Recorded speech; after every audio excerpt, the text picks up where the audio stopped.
A guten Erev Shabbos. This Shabbos is a very special Shabbos. It's not only Parshas Behar on the mountain, it's also Erev Lag BaOmer on the calendar, the 33rd day of counting the Omer, which has a specialness all its own, which we will talk about. The Torah portion that we're reading this week and living with this week begins with the address where it all took place. God spoke to Moses on Mount Sinai and related these mitzvot. Then it goes on to talk about the Shemitah year, the sabbatical year, that year that the land of Israel has to have a rest every 7 years. When we don't plant it and we don't harvest whatever does grow, it's a rest, just like our own rest, once every 7 days, every Shabbat.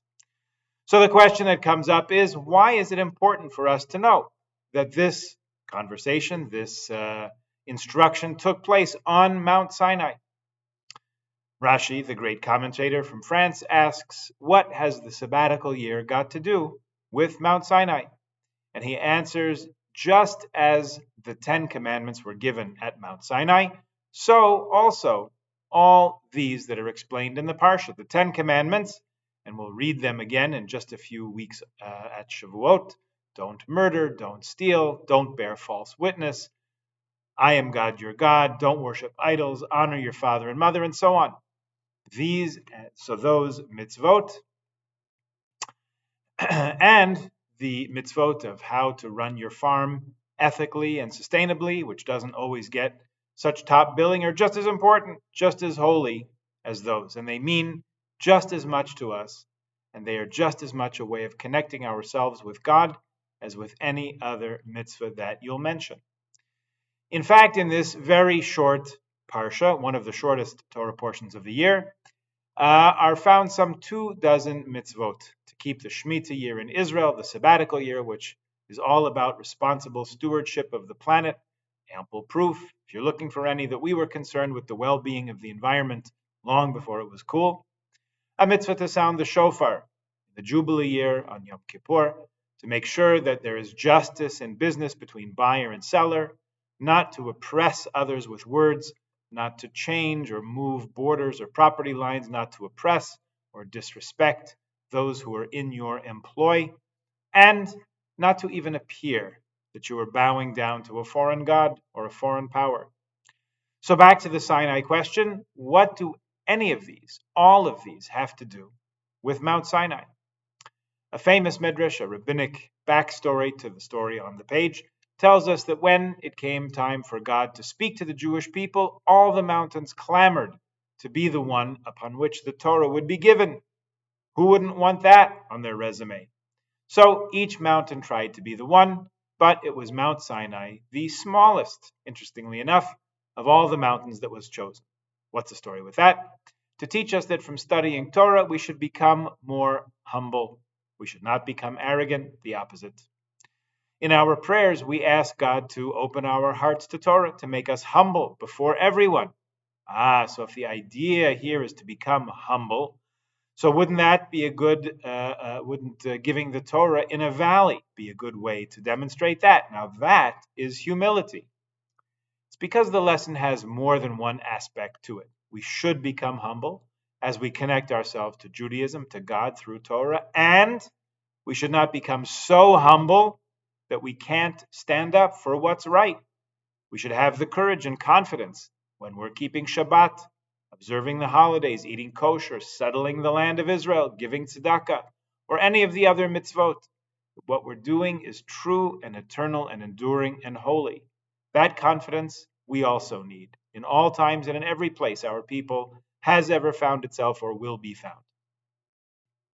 Now, Lag BaOmer, which is Sunday, means the 33rd day of the Omer. So let's understand what the Omer itself is and why this particular day is so significant.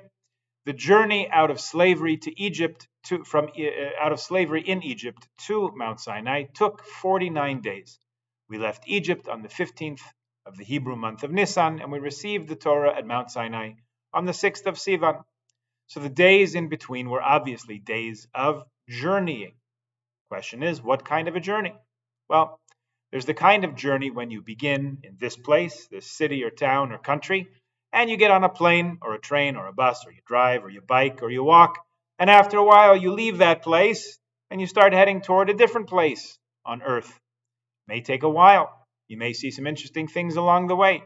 You may get distracted and wind up wanting to spend more time in this place that you just happen to be passing through, even more than your planned destination. Anyway, whatever you can say about a journey of geography, you can also say about a spiritual or emotional journey. You start in one place, somehow you get up steam to move yourself out of standing still, overcome inertia, and you move forward, headed in the direction of something new. And sometimes the journey is more interesting than you imagine the destination could ever be. So this journey from Egypt to Sinai, which then continued on to Israel, it took a while, was this kind of a journey. Both, in fact. It was a movement from here to there on the ground. We started in one place, we walked to another, led by a pillar of cloud by day and a pillar of fire by night. And it was also a spiritual journey at the same time, a journey of preparation and refinement, getting ready for a big event. We prepared ourselves to receive the Torah at Sinai, which meant we had to go there on the map, and we also had to go there in our hearts and in our minds. Now, fast forward 3,336 years. We put ourselves through, we reenact this journey every year, not only to remember, but also to change and refine and improve ourselves, to make use of this auspicious time in the year, to sort of harness the spiritual energy and make the most of it now, not just as a remembrance, but really to relive it, to make sure that we're moving forward, not just standing still. To make sure we internalize all aspects of this experience, we do a lot of practical, tangible things to make the journey from slavery to freedom real for us. We eat matzah, bitter herbs at the Seder, to remember slavery. We recline. We drink wine like free people, so we can remember we have to feel freedom to appreciate it. We ask questions so we can remember how important it is to ask questions. We sing out loud. It's very, very important in life to sing out loud. And then at the second Seder, we do it all over again with an addition. Second Seder, we start counting the Omer. Today is one day of the Omer. Today is 2 days of the Omer. The Omer is a measure of barley, which is the first grain usually to sprout in the spring. So the first offering brought in the temple is a sign of our thanks and appreciation for the produce of the fields. Okay, at the moment there's no temple, so we can talk about it. We can learn a lesson from it, and that gives our souls a satisfaction. We start counting the night of the second Seder. We count every night as soon as the new day begins on the Jewish calendar at nightfall. This is a reminder to us to make each day count. Make something special and new and important happen each day.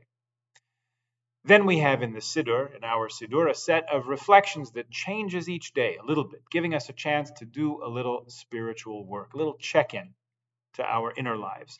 If you happen to have a Siddur, you can take a look at the one for Shabbat in your Siddur. It's on page 286 and 287. See, there's a line there for each of the 49 days from Pesach until Shavuot. For example, the one for Shabbat, day number 32, says in the Sphira column on page 286, Netzach Shebahod. That's rendered as endurance in humility. That means that Shabbat is a day to examine in ourselves the quality of strength and endurance and commitment, and the ability to withstand changes in the context of humility. Everyone's humble, sometimes, but modesty and humility should not cause us to feel weak or vulnerable or insecure. The netzach, the endurance of our humility, actually is a source of spiritual strength. This little exercise, for which you can find any number of guidebooks nowadays in the bookstores or online, helps us make the entire journey meaningful, and each step along the way meaningful too.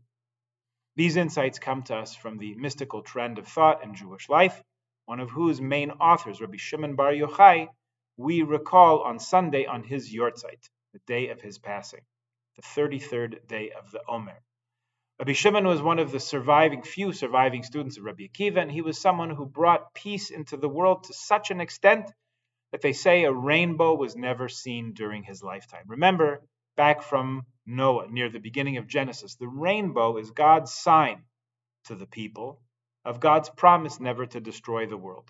Rabbi Shimon Bar Yochai was such a force of personality that he awakened appreciation and care and compassion in people that diminished quarreling and strife in the world. He's one of the few, if not the only rabbi mentioned in each tractate of the Mishnah, our basic text of Jewish law.